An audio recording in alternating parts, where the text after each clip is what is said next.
Do you know the likely fate of piece of DNA which is somehow transferred into an alien organism. इसमें कह रहे हैं कि जो डीएनए का जो पीस है उसको ट्रांसफर किया गया किसी ऑर्गेनिज्म के अंदर। Most likely this piece of DNA would not be able to multiply itself in the progeny. ये कह रहे हैं जब हम किसी डीएनए पार्टिकल को किसी ऑर्गेनिज्म के अंदर डालते हैं तो फिर वो अपने आप डिवाइड नहीं करता उस प्रोजेनी के अंदर, but when it gets integrated into the genome of the recipient. लेकिन जब हम उसके जीनोम में डालते हैं उसके डीएनए के अंदर डालते हैं, इट में multiply and B inherited along the host DNA. तो जब हम किसी होस्ट के डीएनए में डालते हैं तब होस्ट का डीएनए डिवाइड होता है, तो उसके साथ में जो हमने अपना डिजायर्ड डीएनए डाला है वो भी डिवाइड होना शुरू हो जाता है। This is because the alien piece of DNA has become part of chromosome. ऐसा क्यों होता है? ऐसा इसलिए होता है क्योंकि वो डीएनए जो होता है उस होस्ट ऑर्गेनिज्म का ही पार्ट बन जाता है। अब जैसे हमने ये वाला डीएनए है, इसको हमें ट्रांसफ़र करना है, ठीक है। अब ये कोई होस्ट है, अब ये होस्ट का क्रोमोसोम है। अब हम क्या करेंगे, इस वाले डीएनए को इसके अंदर ट्रांसफ़र कर देंगे, तो ये वाला डीएनए जो है हमारा डिजायर्ड डीएनए है वो होस्ट क्रोमोसोम में आके लग जाएगा, ठीक है। और जैसे ही ये क्रोमोसोम डिवाइड होगा, इसके साथ साथ जो हमारा डिजायर्ड डीएनए है वो भी डिवाइड होता चला जाएगा। तो इससे हमें हमारे डिजायर्ड डीएनए की मल्टीपल कॉपीज मिल जाती हैं, ठीक है। हम अपने डिजायर्ड डीएनए की काफ़ी सारे डीएनए बना सकते हैं। इसके बाद में this is because the alien piece of DNA has become part of chromosome which has the ability to replicate, ठीक है। जिसमें जैसे अभी इसमें ये है, इसमें एबिलिटी है, किस चीज़ की एबिलिटी है?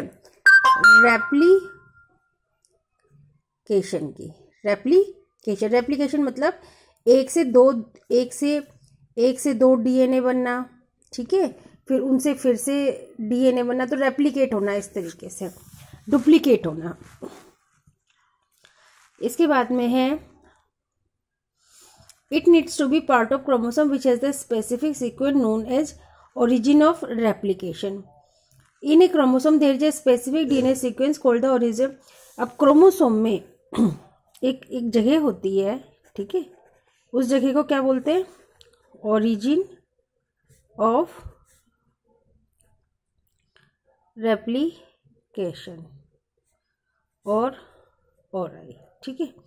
तो क्रोमोसोम में एक place, there is a place that is called the origin of replication और ori which is responsible for initiating replication.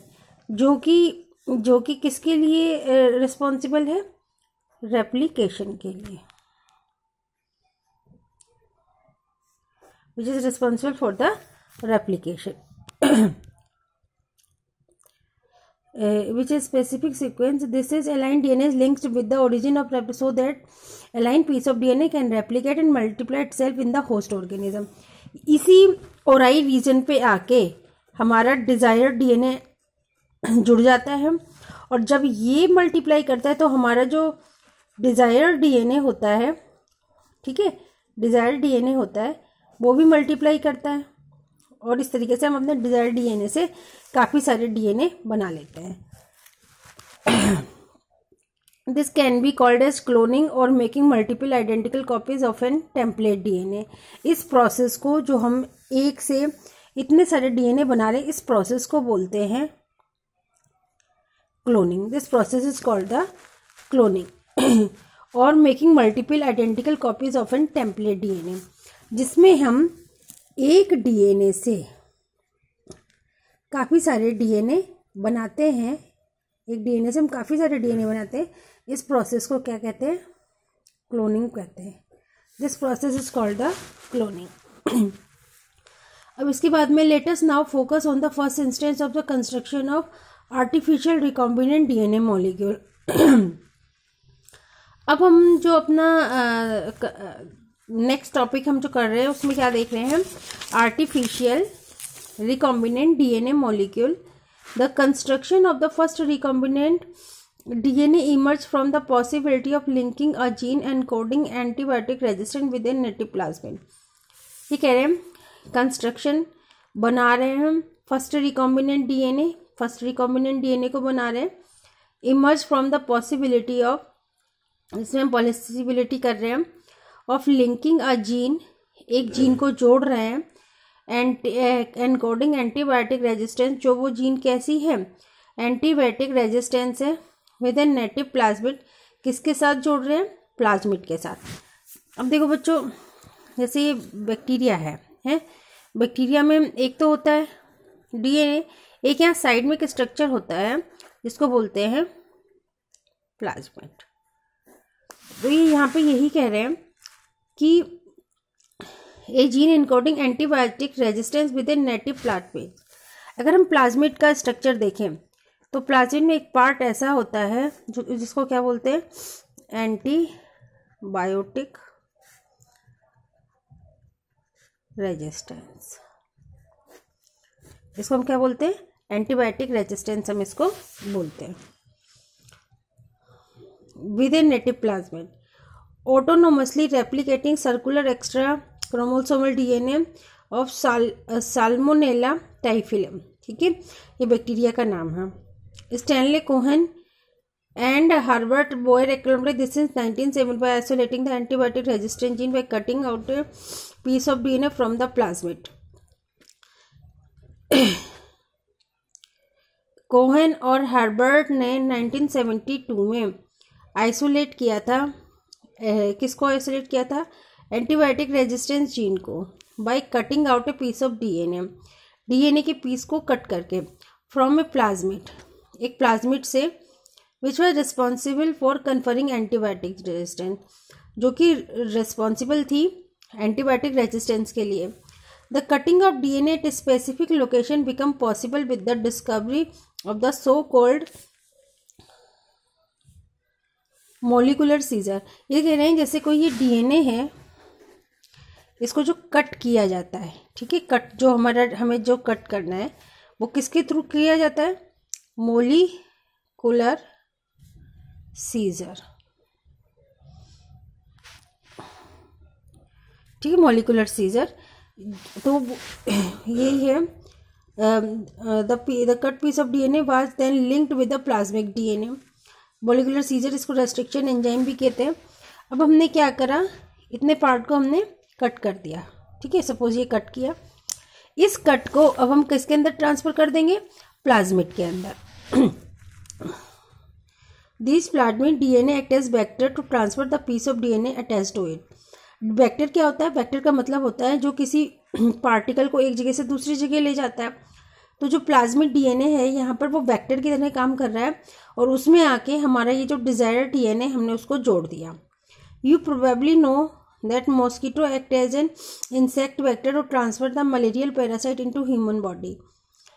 Mosquito जो है वो भी वेक्टर की तरह काम करता है। वो क्या करता है, मलेरिया के पैरासाइट को ह्यूमन तक लेकर जाता है। ठीक है, इसके बाद में है इंसेक्ट वेक्टर टू ट्रांसफर। फिर in the same way plasmid can be used as vector to deliver aligned piece of DNA into the. इसी तरीके से प्लाज्मिड भी है जो वो वेक्टर की तरह काम करता है, और वो क्या करता है, डीएनए को होस्ट में लेकर जाता है। The linking of antibiotic resistance gene with A plasmid vector become possible with the enzyme DNA ligase. DNA ligase का मतलब क्या है, ये जो हमारा डिजायर्ड डीएनए है उसको जोड़ने का काम करता है। अब हमने प्लाज्मिड के अंदर हमने क्या करा, अपना डिजायर्ड डीएनए लगाया। ठीक है, और ये डिजायर्ड डीएनए जब जुड़ गया तो वो किसके थ्रू जुड़ गया, लाइगेज के थ्रू। कटिंग के लिए तो हम यूज करते हैं रेस्ट्रिक्शन एंजाइम, और जोड़ने के लिए हम क्या यूज करते हैं, लाइगेज एंजाइम को जोड़ने के लिए हम यूज करते हैं। ठीक है, फिर इसके बाद में क्या है, this makes a new combination of circular autonomously replicating DNA created in vitro and is known as recombinant DNA. फिर इस तरीके से हम जो ये है ना डीएनए लाइकेज से जोड़ दिया, which act as a cut DNA molecule joins their end, जो उनको जोड़ता है। This makes a new combination of circular autonomously replicated created in vitro and is known as recombinant DNA. अब इसके थ्रू हम जो है काफ़ी सारे, अब ये प्लाज्मिड है, अब ये प्लाज्मिड किसके अंदर है, बैक्टीरिया के अंदर, ये हमारा डिजायर्ड डीएनए है। अब प्लाज्मिड मल्टीप्लाई कर रहा है तो हमारा डिजायर्ड डीएनए भी मल्टीप्लाई कर रहा है, ठीक है। फिर इसके बाद में है it could replicate using the new host DNA polymerase and make multiple copies. फिर ये बैक्टीरिया जब मल्टीप्लाई करेगा तो प्लाज्मिड भी मल्टीप्लाई करेगा और हमारा डिजायर्ड डीएनए भी मल्टीप्लाई करेगा। तो वो एबिलिटी जिसमें हम मल्टीपल कॉपीज बना लेते हैं एंड एंटीबायोटिक रेजिस्टेंस जीन की ई कोलाई के अंदर, इस प्रोसेस को हम क्लोनिंग कहते हैं, ठीक है। वेरी इंपॉर्टेंट, क्लोनिंग क्या है, जिसके अंदर मल्टीपल कॉपीज बनाते हैं। किसकी मल्टीपल कॉपीज बनाते हैं, हमारे जीन की, जो हमारा डिजायर्ड जीन है। You can hence infer that there are 3 basic steps in genetically modified an organism। 3 basic steps हैं, क्या क्या है, identification of DNA with desired gene, पहले डीएनए को आइडेंटिफाई करना, introduction of identical DNA into host, फिर उस डीएनए को होस्ट के अंदर डालना, maintenance of introduce DNA in the host and transfer of the DNA to its progeny, और वो जो डिजायर्ड डीएनए है उसको अगली नेक्स्ट जनरेशन में डालना, ठीक है। तो ये 3 प्रोसेसिंग आती है।